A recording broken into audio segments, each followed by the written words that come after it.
AG, kekasih Mario Dandi, mengaku tak pernah membayangkan kasus penganiayaan yang dilakukan kekasihnya bakal seheboh ini.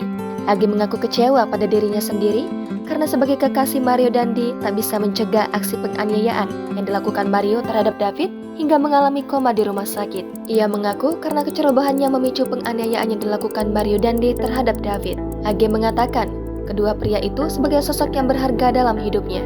Karenanya, AG berharap masalah ini bisa cepat diselesaikan. Ia ingin keadaan bisa kembali seperti semula lagi sebelum kejadian keji itu membuat David koma di rumah sakit. David yang merupakan mantan kekasih AG diketahui putra tim cyber pengurus pusat GP Ansor, Jonathan Latumahina, namun kini AG menjadi kekasih Mario Dandi. Mario Dandi Satrio, kekasih AG, merupakan putra dari Kepala Bagian Umum Direktorat Jenderal Pajak, Kantor Wilayah DCP Jakarta Selatan II, Kementerian Keuangan RI Rafael Aluntri Sambodo.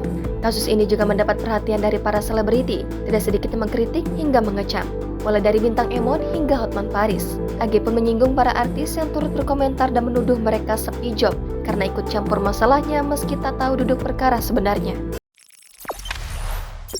Jangan lupa subscribe, share, komen, dan like ya!